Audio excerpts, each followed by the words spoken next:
Hey, all right. It is an early weekend morning, and I decided to record this and talk about something because I keep seeing this online lately. Every time I open Instagram, there's another woman influencer talking about or posting her lab results. Some of them are talking about or even sharing hormone panels, like color-coded charts, and a whole story about what her doctor said is off.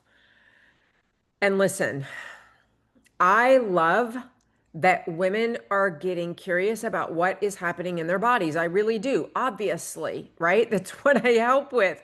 But I also want you to hear this part. When a woman with a huge following shares this, what she'll call her personal experience, it's not just her experience anymore. Most often, it becomes influence. And that's when experience evolves and involves, I should probably say, prescription drugs, hormones, GLP-1 advice, supplement of advice. That's not lifestyle content anymore. Those are medical decisions that are being made on a public stage. Now, let me say this. Most of these women are not trying to mislead you. They're not trying to mislead anyone. I don't believe that most of them are. But this is where I feel like responsible influence can turn into, well, I'll just say it. It can turn into reckless amplification. All right. Because women like you and me, we see that post and we start wondering, should I get my labs done? What if my hormones look like that? Should I take those supplements? Should I be asking my doctor for that cream or pill? So let's take a breath on this, and I want to put some context around it for you, okay? If you are a woman in your 40s or 50s and you get blood work done, you are going to see something that's off, and I put air quotes around that.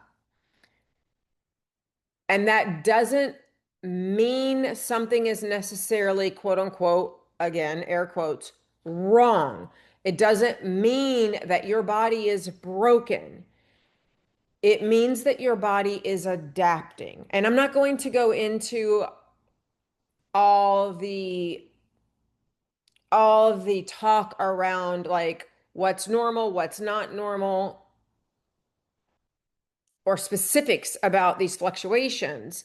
Because when I say that something is going to be off, most likely, if you have a hormone panel done, for example, or you have full, labs done. When I say something's going to be off, I don't mean, oh, you should just accept that and suffer through it. That's not what I mean.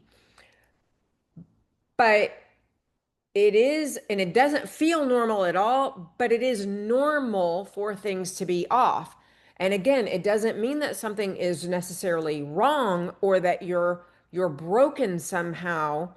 It means that your body is adapting, which is a normal thing to happen at this stage in life. For example, you have low iron, probably that's from the heavier cycles that you have in perimenopause. And probably most of you would find that. Your estrogen, for example, bouncing all over the place. Your hormones, your sex hormones doing that, fluctuating like that, that is literally part of perimenopause. That's what it is, right? Your testosterone is a little low. That's normal too. See, your body is not shifting you with those lab results or those abnormal results, if that's what you're told. Your body is not failing you, it is just shifting. And that's why the context and the strategy matter so much more than what I'm seeing online with the panic and all the talk about, oh, contact this online clinic or do this diet program. There is a huge difference between treating lab results and actually healing your metabolism. Okay, I'm going to say that again. There's a huge difference between treating your lab results, putting a band-aid on things. There's a difference between that and actually healing your metabolism. And so when women tell me you're tired, you're foggy in your brain, you're frustrated, I don't think like what pill is going to fix that for you. I don't think, oh, what supplement should you take? I think what's going on underneath it. That's how I address this so successfully with so many women who are our clients. What's going on underneath it? Are you sleeping enough? Not just how many hours in terms of quantity of sleep, but your quality of sleep. What are you eating? And is it giving you the nutrients that your body needs at this stage for health, for weight loss, if that's a goal, for muscle growth or retention, for bone density? Retention, are the nutrients that you're eating, is that the right kind of nutrition and amount of nutrition for you? What about how you're moving your body? Are you doing it in a way that is building strength, supporting long-term health, or are you doing things that are draining your body, right? Because there's a difference. Are you and how are you managing stress? Or are you living in this constant fight or flight, nervous system, chaotic space, right? Those are the things, just some of them. Those are some of the things that go into retraining your metabolism. And you've heard me talk about that retraining a lot probably lately. It is not about the quick fixes. It's about those underneath kinds of things being managed strategically in a way that helps your metabolism get retrained, helps it get out of the dysfunction that it's in right now, which is part of why you have such resistance to losing weight and you're finding that to be such a struggle for you. But I know why it's so confusing too, because the internet is constantly dangling all of these shiny objects, something new, a pill, a patch, a shot, a cream, a gummy, whatever. And that sounds good. It sounds enticing. It may even sound empowering to you.